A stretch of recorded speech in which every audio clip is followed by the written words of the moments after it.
Time we'll continue to engage with the insurance industry. Okay, it's time for our political panel, and joining us today is the Labor MP Alicia Payne, and we've got the Shadow Minister for Resources, Susan McDonald. Welcome both of you to Capitol Hill. Thanks, Henry. Alicia, I'll just start with you. We heard the PM there talking about disaster relief payments. They're $1,000 for people, but they haven't gone up for many, many years. Do you believe that they need to? Well, first of all, I'd just like to say, that my thoughts are really with the people in New South Wales, again, affected by flood, and particularly those who've, devastatingly lost a loved one. And of course, the Prime Minister has been there this morning, standing with people, listening with people. We are trying to get support to people as quickly as we can.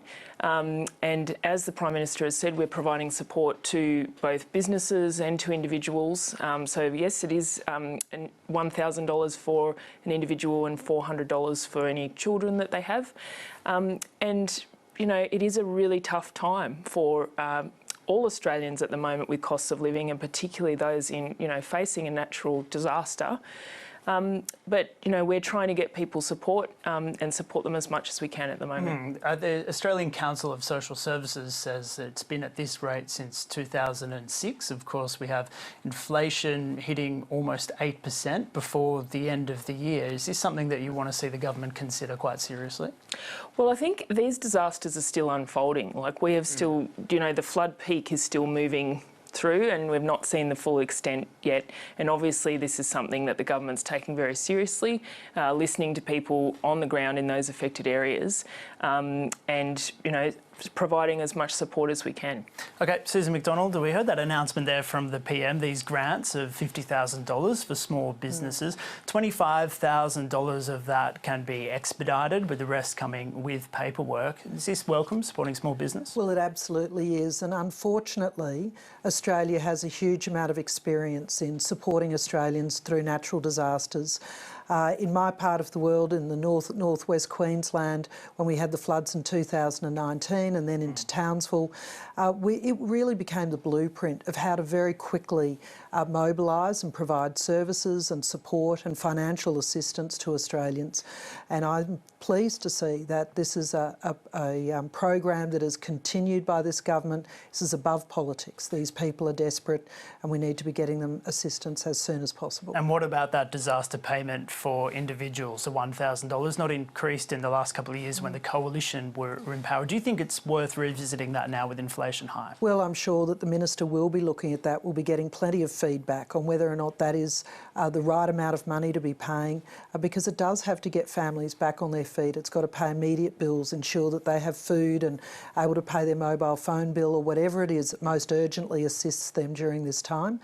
So I'm sure the Minister will be getting plenty of feedback that he will assess. Okay, well, unlike Alicia, you're in the upper house where there is a massive amount of legislation that's coming your way this week and next week.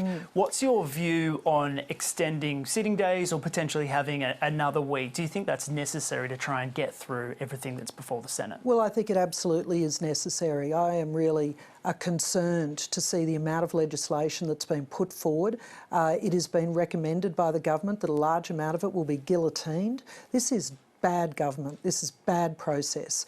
The Senate in particular is the only place of review that we have to allow a deliberative, practical review of legislation. Because if it doesn't happen, we know that next year we'll have omnibus bills that go through and correct unintended consequences, drafting mistakes, and issues that could have been picked up with a better process through the Senate. So what's necessary then? Another week? Well, I think it means more sitting times. The government has introduced family-friendly hours. Well, we're not meeting those deadlines. It just demonstrates that there is more work to get through than the sitting hours is allowed for. We're waiting to see what next year's agenda looks like. Let's hope it's got enough days in it.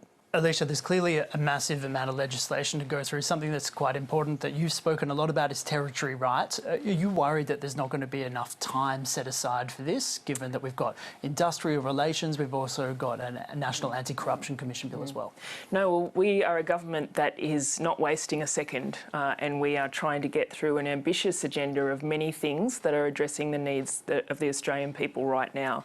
So it is really important that we get these things through this this year, and we are a government that has been, as we should, consulting and listening to everyone. So I just reject that this is bad government, we're rushing things through, because we have been, the bills in question, industrial relations and the National Anti-Corruption Commission, are things that we've been talking about for a very long time. Not before the election on Not before the election. relations. The Treasurer did commit that there would be no multi-employer bargaining legislation which would come forward. This is something that came through the Jobs Summit, a very much a consultative open forum with business, unions, a whole range of representatives of the Australian community.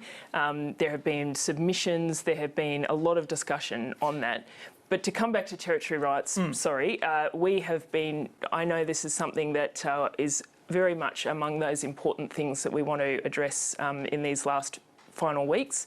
And Katie Gallagher has said, that this is definitely something that the Senate will get to before closing. So more sitting hours, more sitting days, in your opinion, necessary to make sure this does happen? I think that's probably what is going to happen. Yep. And as I say, we are happy with that because we need to get these things through. You mentioned the Industrial Relations Bill as well. Yes, came about and talked about since the Jobs Summit, not before the election. It is still a pretty short amount of time. Why doesn't the government just go with what has been agreed? We heard from Jackie Lambie and David Pocock saying they support 80 to 90% of this. Why not just support that and then come back to the other contentious 10%? Because Australians have been waiting too long for a pay rise, and this is something we talked a lot about before the election because it is a key part of our agenda to get wages moving again for Australians who have been waiting over 10 years, and we're in a cost of living crisis, and people need to see wages moving, and part of that is moving our workplace relations system into the modern era.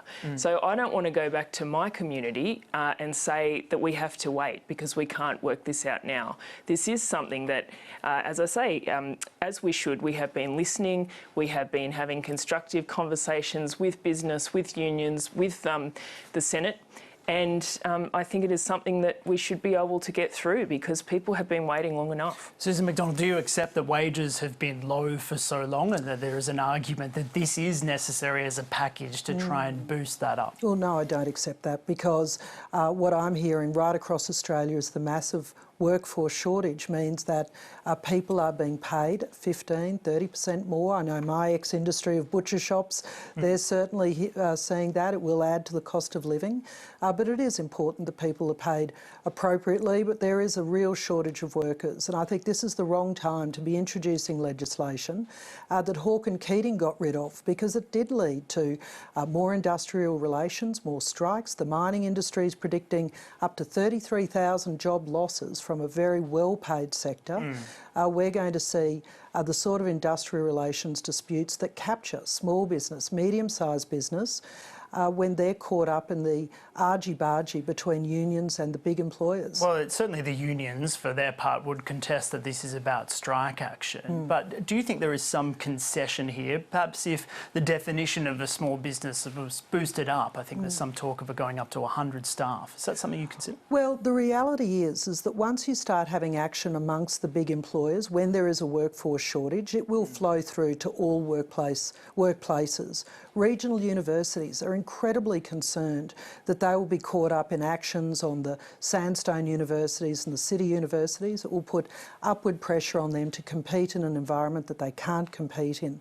So certainly I think that this is going to result in really unintended consequences. We've already touched on this wasn't something that was taken to the election.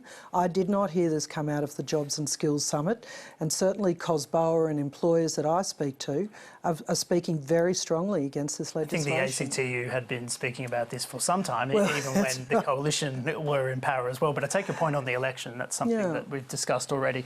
Can we go to one of the other big issues as well, the National Anti-Corruption Commission? We heard from the Green Senator David Shoebridge earlier today saying it should be made clear that former politicians cannot be the commissioner. Is that something that's reasonable and should be made clear?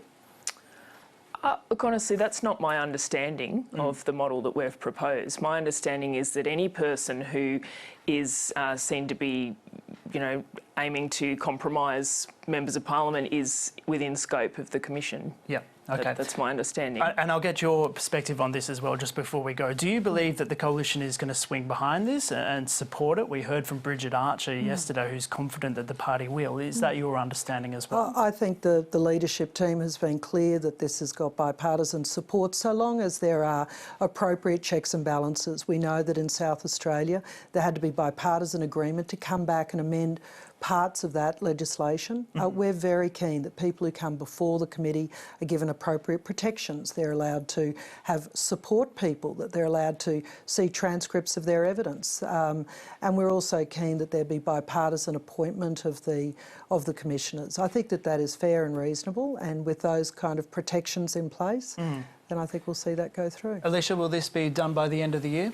National Anti-Corruption Commission for Christmas? Well, it's another thing that was well overdue. As you know, people are aware, the previous government committed to it and never delivered the legislation into the parliament. And this is something that Australians, particularly in my community, people talk to me about this a lot. People are really concerned about the state of politics, and they want to see this happen.